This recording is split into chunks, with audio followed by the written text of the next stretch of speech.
and this is a 65 movie. Giant predatory dinosaurs are hunting for the wrecked aliens.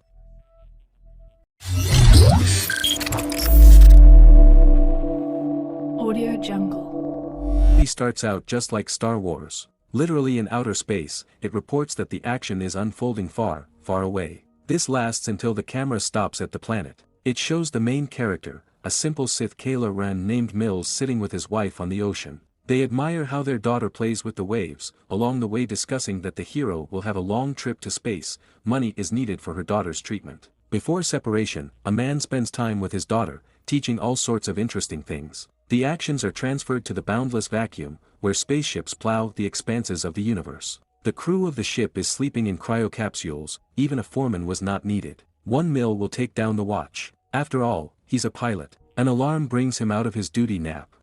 The ship is approaching the asteroid field. Space boulders knock on the skin, damaging it, while the heroes with all their might introduces the damaged device to the side. He is forced to make an emergency landing on the nearest planet, losing capsules with sleeping passengers along the way. The main thing is that the Furian Riddick, for whom such a landing is more than familiar, does not get mixed up among the remaining ones. Waking up after a hard landing, Mills notices a piece of metal in his side. After treating the wound with a special glue, he puts on a spacesuit and goes to check the entrusted vessel. There were only good memories from the passengers and nothing else. Armed in case of first contact, the pilot goes outside. Like Uncle Luke, he also landed in a swamp infested with disgusting creatures. Mills finds the bodies of the dead passengers scattered in a creative mess along the crash route. Realizing that this is a stain on the track record, the pilot is upset, after which he checks his own coordinates and sends a distress signal to the air. However, after thinking about it, he looks at the weapon, gives out a passage that everyone died and there is no one to save, after which, taking off his spacesuit in a breathable atmosphere, he wants to shoot himself. Deciding to finally watch the video with his daughter, Mills suddenly receives a signal about the survivor. He goes on a search and finds a surviving cryocapsule with a little girl in an alien forest. The hero pulls her out and drags her back to the remains of the ship. Along the way, he stumbles upon the imprint of a huge three-toed paw in the damp earth. While Mill looks around, a voiceover explains, 65 million years ago, an alien ship crashed on Earth. The unlucky pilot himself drags the survivor through the swamp to a ship that provides at least some protection from the unfriendly local fauna. At dawn, the hero goes to investigate. Admiring the prehistoric beauty, he finds the skeletal remains of a giant creature that died right on the geyser after the release of hot water.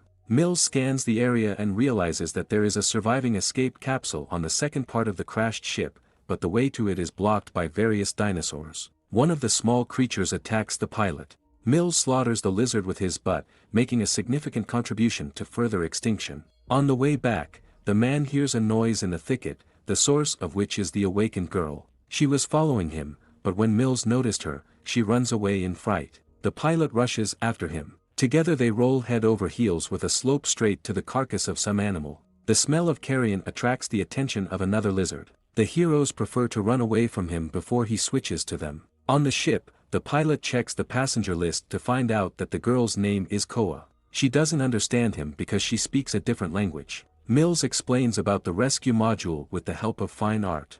They will have to reach it on foot through forests teeming with dinosaurs. When the girl asks about her parents, the hero lies that they are at the top of the mountain, where they have to climb. Mills sends a new distress call while Ko watches a video with his daughter. She sent messages during the entire business trip. Then they agree on the symbols and start cosplaying Joel and Ellie on a difficult journey through a deserted area full of dangerous creatures.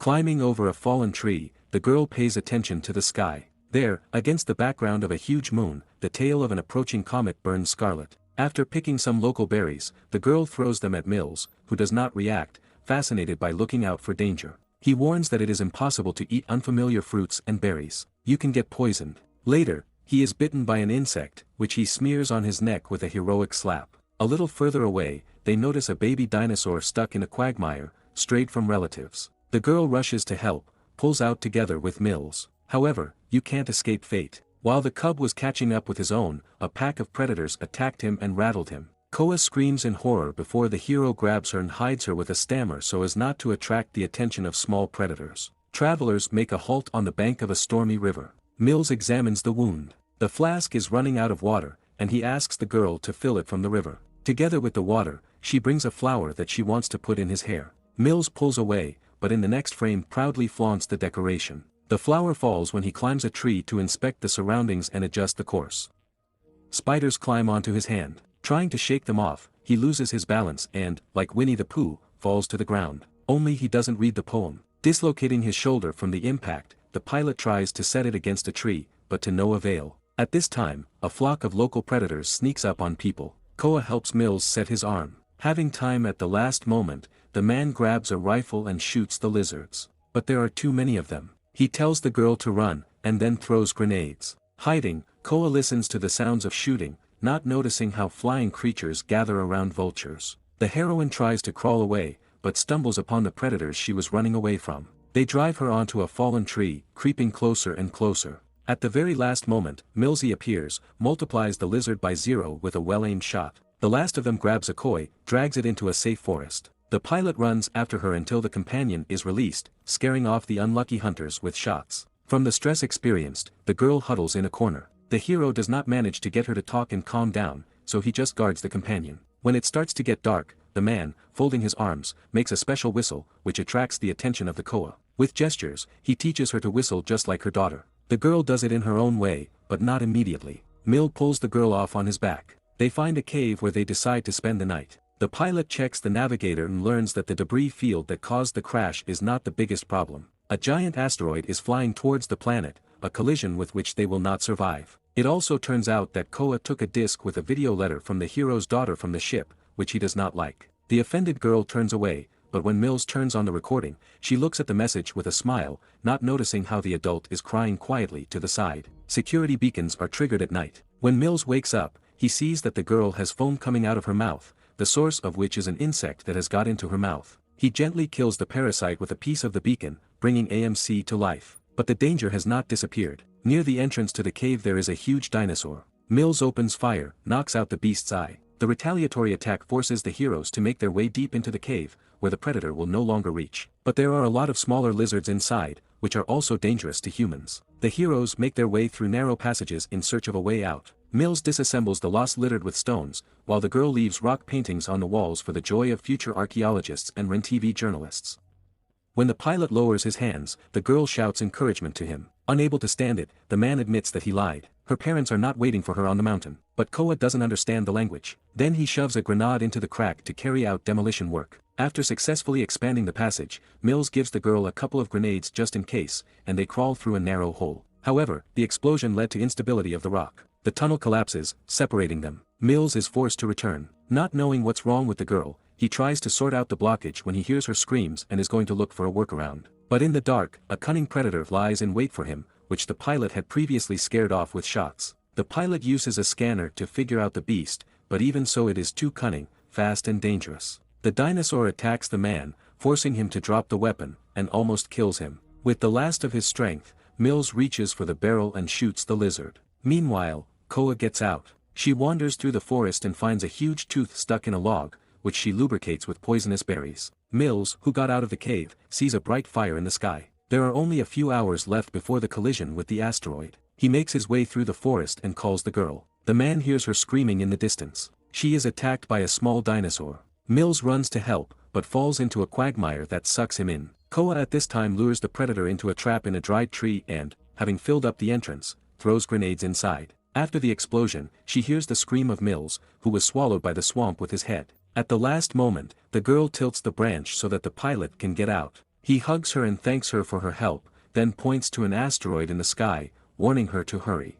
The heroes move on. When the sky darkens, the first meteors cut through. After reaching the sheer cliff, Mills lifts the girl so that she climbs up and ties the rope. But she takes her time, making him nervous if something has happened. When Koa drops the rope, he climbs after and sees the reason for the delay. She tied the rope too diligently. They reach the remains of the ship, which broke apart during an emergency landing. Mills is checking the rescue shuttle systems. They are in working condition, but the girl is more interested in where her parents are. She goes out to search and sees only the wreckage. Realizing that the hero has deceived her, Ko shouts at him in anger. When the sky is illuminated with scarlet by the next meteors burning in the dense layers of the atmosphere, Mills admits that his daughter also died from illness, and he wasn't around. He was trying to earn money for her treatment. To prevent such a fate from befalling her, the pilot promises to bring Koa home. Imbued, the girl hugs the hero. At this time, an unburned meteorite lands safely in the forest nearby, one of many in the countless light of a huge cosmic lump that is flying to crash into the Earth. Since Bruce Willis has not yet been invented, the heroes are forced to save themselves. They jump into a capsule and prepare for takeoff. Other meteorites fall into the wreckage of the ship, causing the rescue module to fall from the top of the mountain. Waking up after the fall, Koa sees streaks of fire in the sky. She will be Milsa, but the module is being attacked by a huge Tyrannosaurus. Noticing that the gun is lying nearby, the hero unfastens and runs outside. Raising his weapon, he leads the lizard away while the batteries recharge. Suddenly, another Tyrannosaurus appears to feast on an exotic alien human. While the animals are sniffing each other, Koa turns on the projector with the recording of Mill's daughter, distracting the attention of the lizards. The pilot shoots one in the head, killing, but the second, realizing where the beam of light is coming from, attacks the rescue module. An angry Mills chases him, showering him with a series of shots, until the Tyrannosaurus falls dead. Throwing away the discharged rifle, he waves to AMC in the cockpit, but suddenly notices another predator, the one whose eye was knocked out in the cave. The vindictive lizard came to get even. The man rushes away, trying to take the beast away from the capsule. He sees fields with geysers ahead and an insidious plan is maturing in his head, based on the bones found at the beginning of the film. Mills runs through a field of geysers, lures the monster into one of them. The plan almost succeeded, but he runs out Koa and pierces the predator's barrel with a previously found fawn. From shock, pain and surprise, the beast growls, standing still, and a jet of hot water escaping from the bowels of the earth scalds it tightly. Having overcome the monsters with the help of ingenuity, the heroes return to the rescue capsule. She climbs in just at the moment when a giant asteroid enters the atmosphere. Its fall can be seen even from orbit, and the consequences, as practice has shown, turned out to be phenomenally catastrophic. Once safe, Mills remembers his daughter. Khan about the next chair takes his hand, smiling through tears. The capsule rushes through the black abyss while a uniform Armageddon is happening on Earth. The film ends not only with the credits, but also with a retrospective of the changing landscape of the planet. From the fiery hell after the fall to permafrost, and then full-fledged civilized cities.